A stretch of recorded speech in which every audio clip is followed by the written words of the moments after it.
What's up everyone? Mikey Bell here with Outdoor Adventure Training. We got a lot of love from our Powder Slayer series, so I thought it was only appropriate to follow that up with some powder slaying mobility techniques. Chances are, if you've been banging pow laps day in and day out, your legs are tired and it's time for you to work some mobility techniques into your life. Taking time to do mobility is critical as an outdoor athlete, whether you're a skier or not. It's really important to mobilize our muscles, move our joints. It's gonna allow you to recover quicker so you can get back out there and do it again, but more importantly, reduce your risk of chronic and acute injury. This quick 17-minute routine really only utilizes 3 pieces of equipment. One, a foam roller, which if you don't have one, pause this video and go buy one and come back when you do. Next, you will need some sort of a mat. If not, doing this on the carpet is totally fine. And lastly, you're gonna need some sort of a bench or a box or a couch for our final stretch. Without further ado, let's open up our Outdoor Adventure Training app, scroll down to the powder mobility routine, grab your foam roller, and let's get to it. We're starting off with foam rolling the back for 60 seconds. Now, throughout this video, I will talk quite a bit about the technique for each mobility exercise, as well as some of the training rationale behind the mobility techniques that we use. So for foam rolling your whole back, we are working all the way from our sacrum, just above the tailbone, all the way up towards the cervical spine. You can go all the way up to the base of your cervical spine at the bottom of your neck. This is a lot of tension on your neck. You can simply rest your head in your hands. Even a gentle pull of the head forward can be nice to relieve some of that tension. Now I'll talk a lot more about foam rolling. I love foam rolling, and all of my clients know that all too well. But foam rolling is essentially called self-myofascial release. We're breaking up the structure that surrounds the muscle called the myofascia. We're getting ready to switch here in just a minute. You're done in 3, 2, 1. All right, switching to the calves. So all you're gonna do, take your foam roller, and we're gonna do one calf at a time. I'm gonna start with my left one here. You can start with your hands on the ground and use your other leg to prop up.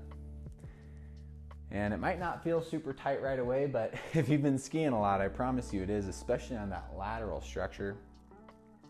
You can also cross the opposite leg over to increase the tension if you want a little bit more pressure on there. But we're always rolling slowly.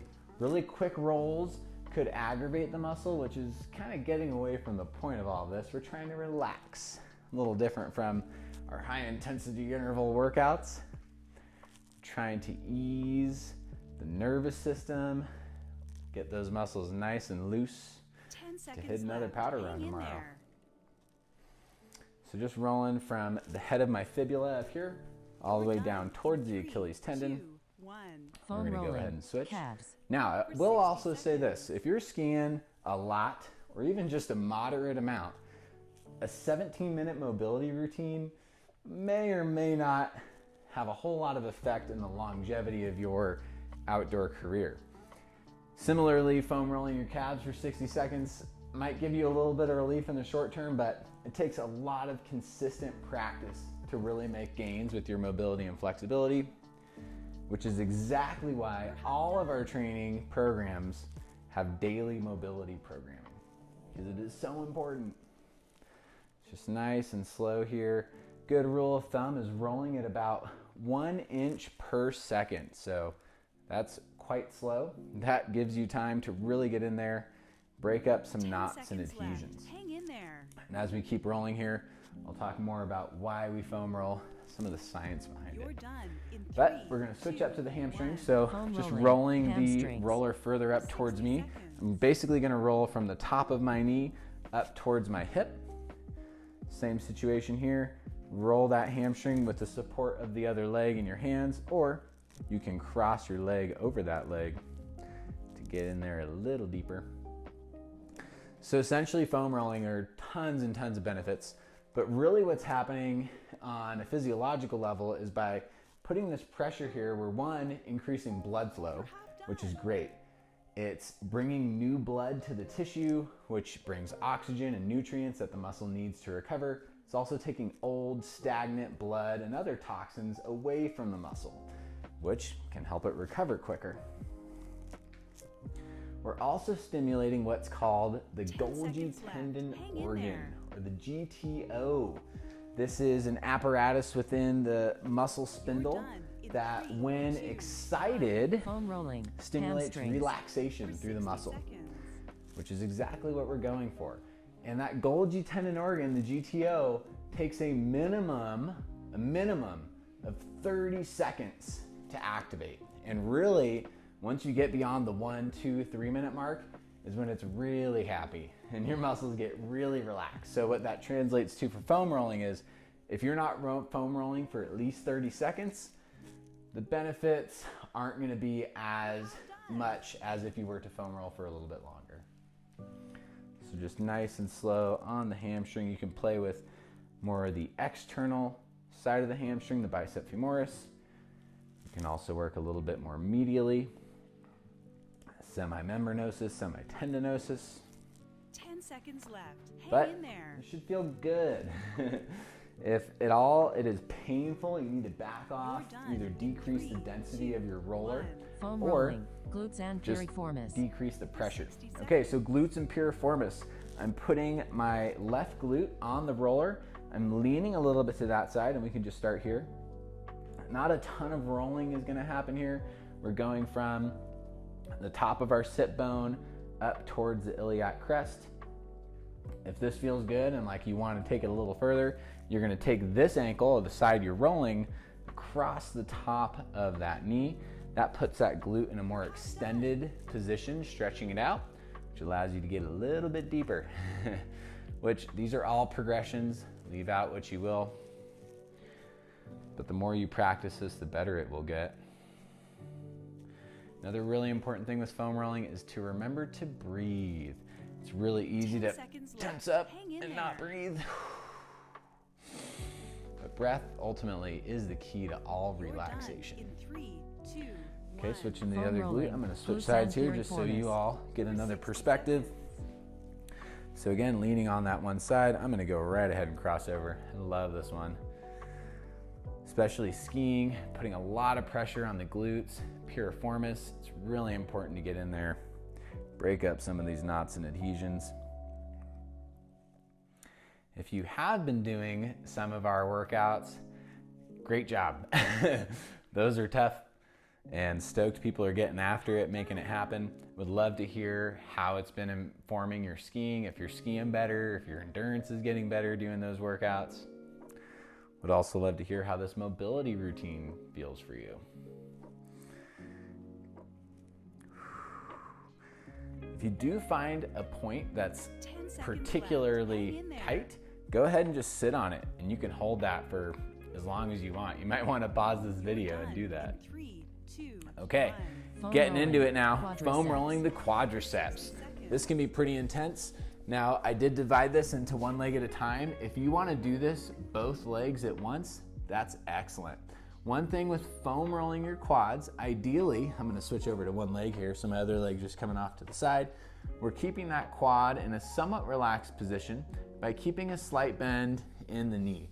Not so much that you're trying to bring your heel all the way to your glute, but even just a slight bend in the knee, You're half done. you're going to feel the difference as opposed to complete contraction. When our knee is extended, our quads are contracted, which is the opposite of relaxation, which is what we're trying to stimulate here. Nice and slow. Try to get all of that quad again. 10 seconds left. Hang in there. Now with foam rolling the quads, before we go to the other side, we're going to continue up the leg You're done. into the 3, hip 2, flexors. 1. So your hip Foam rolling, flexors hip are flexors. this zone at the 60 upper part seconds. of your quadriceps. And really you could argue your quadriceps are part of your hip flexors along with a whole bunch of other muscles. But this can be really, really intense for folks, especially if you sit a lot, not just driving to and from the ski resort, but at a desk, in a car. Hip flexors can get super tight. This is one that I encourage folks to sometimes just lay on and try to relax the best you can. You can also do this with a lacrosse ball, or softball is a great way to do some trigger point release in there. But really gentle rolling in the hip flexors This can be pretty intense for folks, so ease into this one slowly.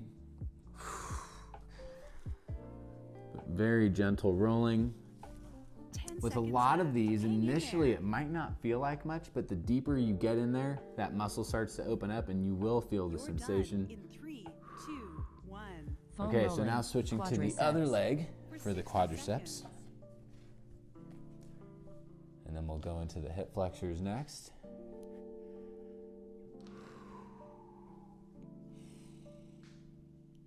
Just nice, slow, steady rolling. If you find a spot that's particularly tight, focus your attention more so there. And really, if you were to do this video every day, yes, it would be super helpful for your mobility. However, if you can dedicate 10 minutes outside of this video to just foam roll your quads, it will be a game changer for your mobility, particularly with your skiing. Skiing and snowboarding too is a quad dominant sport. Putting a lot of pressure on the quads, it puts a lot of pressure on the knees. It's important to mobilize those structures. You're done. Okay, in 3, working up the 2, leg now 1. to the hip flexors. For 60 Getting seconds. all the way up in there. These can be a little bit more awkward for folks to find because sometimes they're so tight they just resist any sensation to relax. So just try to ease into it. Again, you can really just lay on the roller right on that hip flexor. Usually this goes without saying, but I'll say it anyway. Don't roll over bones. They're avascular structures. It's not going to help. It's probably not going to feel so good. Same with tendons and ligaments. You want to avoid rolling those structures as well. It's self-myofascial release, which implies we're rolling the fascia, the myofascia, around the muscle.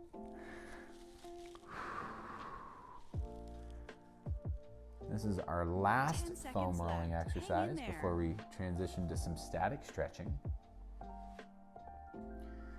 Okay, so that rolling serves a purpose to get the blood flowing, get into a state of relaxation. Now we can really get into it with some stretching. So low lunge, really simple, just trying to bring this foot forward, back leg is back, my knee is more or less over my heel. If you want, you can put a pillow or a towel, blanket underneath that knee if it's a little too much pressure on the kneecap, but I'm really just holding here. You can also, if this is too deep, you could use your roller or some blocks or other props to stay higher up in the lunge, but ideally, we're keeping the chest up, we're letting our hips melt forward into the pose, deep stretch through that back hip flexor, quad. You might even get a bit of a stretch through the hamstring and glute in the front leg. Static stretching is awesome when it comes to building flexibility. Hang in there. Okay, so from our low lunge this time, we're going to transition to lizard pose. So all you're going to do is lift your front toes off the ground and roll to the outside edge of that foot, and you're going to let this knee flop open. This is going to deepen the stretch through our external rotators. On the forward leg, so I'm getting a really deep stretch to the glute, piriformis, even the outer quad a little bit, as well as that back hip flexor is still in there. Again, you might need to modify by just staying up on your hands or resting on a block or a pillow. It has taken me quite some time to be able to get just this low in the lizard pose, which is still nothing compared to what other people do, but I'm not concerned about that. I'm on my own mobility journey, and it just takes time and dedication and consistent practice. Don't forget to breathe, especially when we start getting deep into the hips. Hang in there. It's easy to tense up. Do your best to relax. You're done. In Okay, 3, we're coming out of this one 1. slowly, Low lunge. and we're switching to 60 the seconds. other side. So other legs coming forward into our low lunge with our left leg forward. Really good stretch through that back hip flexor. If you want to keep your toes underneath, that's fine. It is more passive to get the top of your foot on the floor. Do whatever is most comfortable for you. But again, just trying to relax. Ease into the stretch. You're half done.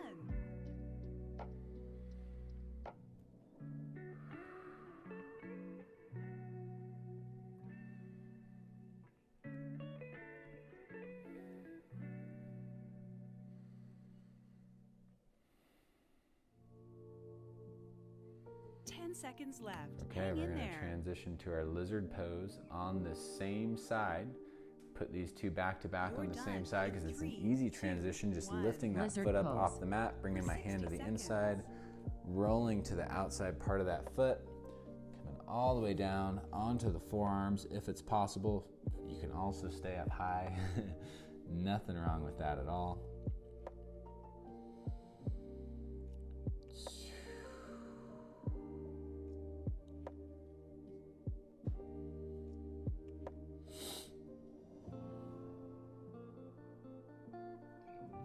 This should feel pretty good or pretty intense depending on how you look at it. But I promise you, doing this the night before you go skiing or right when you get home from skiing will make a huge difference in your ability to recover and stay injury-free. Which for a lot of folks doesn't sound like a big deal 10 until it's seconds too left. late. Hang in So there. it's good to stay proactive with these things. Okay, coming out of this You're done. slowly. 3, Lastly, 2, but 1. definitely Couch not least, stretch. we have our couch stretch. I'm going to use my box here.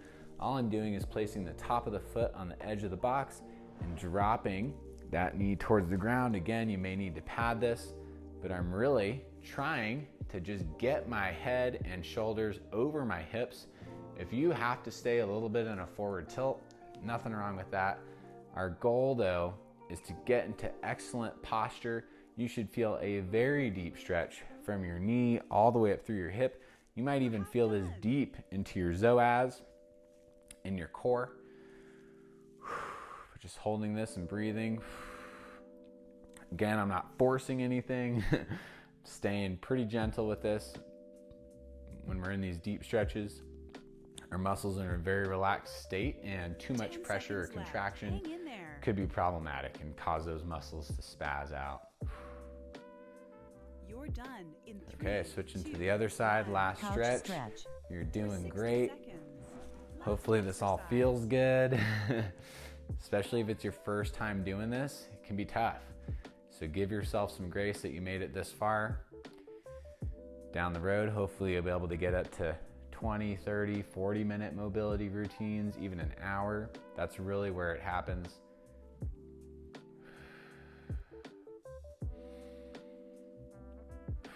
Doing this in the morning is another great way to get ready before your ski day.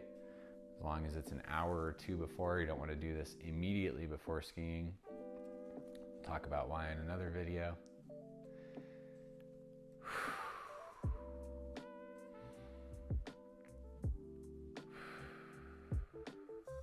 10 seconds left till the end. You can do this. You're done in 3, Alrighty, 2, nice 1. work.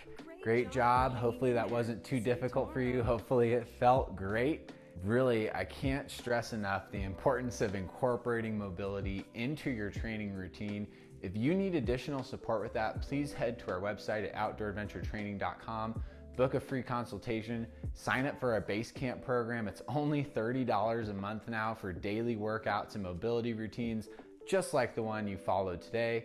Thank you so much for being on our YouTube channel. Subscribe, like this video, share it with your skiing friends, and we'll see you next time right here on Outdoor Adventure Training.